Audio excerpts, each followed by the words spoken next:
جس میں مدرسے کے ایک 12 سالہ طالب علم کو مبینہ تشدد کے بعد ہلاک کر دیا جاتا ہے۔ میں نے علماء کرام نہیں کہوں گا بلکہ علماء جو کرائم ہیں جو اس ہی جو ہے دہشت گرد پلتے ہیں، ہم واقعہ ہی جو ہے بچوں کے ساتھ زیادتیاں کرتے ہیں، ہم واقعہ ہی بچوں کے ساتھ جو ہے وہ جنسی تعلقات بناتے ہیں۔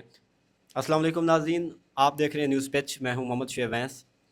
پچھلی ویڈیو میں ہم نے ایک بے ایمانہ اور جو ظالمانہ قتل تھا بلوچستان میں، اس کے بارے میں بتایا تھا کہ 21 جولائی کو ایک اور ہولناک واقعہ ہوتا ہے سوات میں۔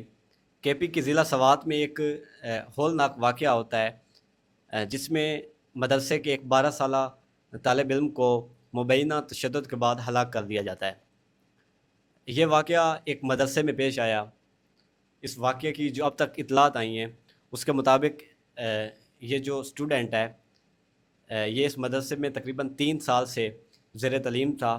جب یہ اپنی ہلاکت سے 3-4 دن پہلے گھر گیا تو یہ واپس مدرسہ نہیں آنا چاہتا تھا، اور جب اس سے وجہ پوچھی گئی تو اس نے یہ بتایا کہ جو مدرسے کا معتمد ہے، اس کا جو بیٹا ہے، وہ مجھ سے جو غیر جنسی تعلقات ہیں وہ قائم کرنا چاہتا ہے، اور اس لیے میں نہیں جانا چاہتا۔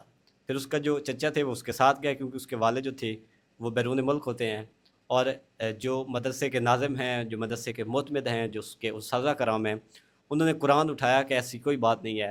اس کے والد صاحب سے ویڈیو کال کرائی گئی، ان کو اعتماد میں لیا گیا کہ ایسا جو ہے کوئی ڈیمانڈ نہیں ہے، ایسا مطالبہ کسی نے نہیں کیا۔ اس کے بعد جیسے ہی اس کے چچا اسے چھوڑ کر واپس چلے گئے تو اس پر تشدد کیا گیا۔ جو معتمد ہیں، جو معتمد کے بیٹا ہیں، جو ناظم ہیں، انہوں نے باری باری اس پر تشدد کیا۔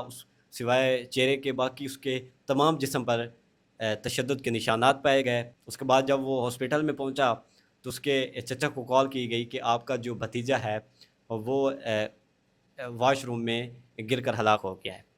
اس کے بعد جو ہے اس واقعے نے کافی جو ہے وہ ہائی پکڑی، یہ کافی وائرل ہوا۔ پھر جو 12 لوگ ہیں ان کو گرفتار کر لیا گیا، جس میں اساتذہ کرام بھی ہیں، جس میں معتمد اور معتمد کا بیٹا بھی ہے۔ ابھی بھی 2 لوگ مفرور ہیں۔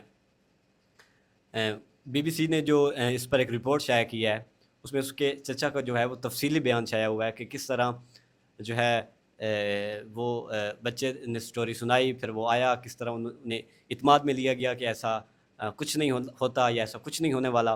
اس کے بعد جو وہاں کے اسٹوڈنٹس ہیں ان کے جب بیانات لیے گئے تو وہ بھی یہی کہتے ہیں کہ بہت سے اسٹوڈنٹ سے ایسی ڈیمانڈس ہوتی رہی ہیں کہ آپ اس طرح کے کام کریں۔ ان کو پریشرائز کیا جاتا تھا معتمد کے بیٹے کی طرف سے یا جو باقی انتظامیہ کے لوگ تھے ان کی طرف سے۔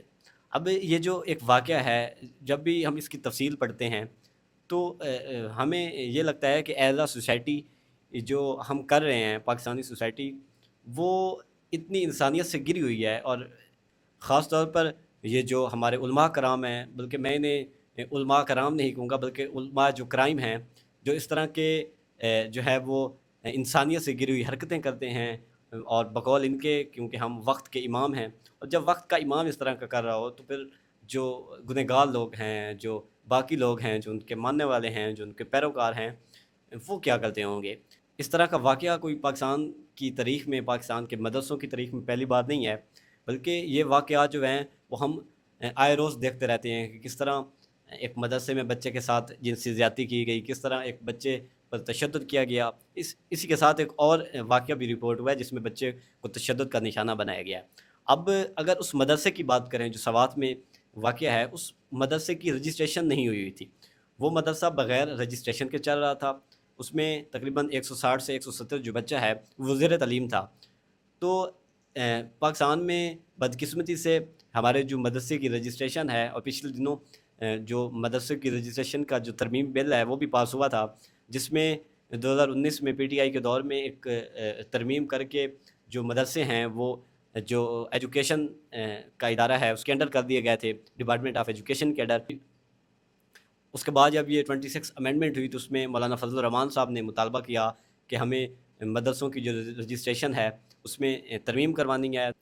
وہی پرانا جو ایکٹ تھا، سوسائٹیز رجسٹریشن ایکٹ 1860، جس کے تحت کوئی بھی آپ آرگنائزیشن بنانا چاہیں، چاہے فلاحی ہو، چاہے جو ہے بغیر منافع والی ہو، اس میں آپ کو ڈپٹی کمشنر کے تھرو جو ہے وہ آپ نے اپلیکیشن دینی ہوتی ہے اور آپ کی رجسٹریشن ہوتی ہے۔ اب نئی ترمیم کے مطابق اب جو مدرسوں کی رجسٹریشن ہے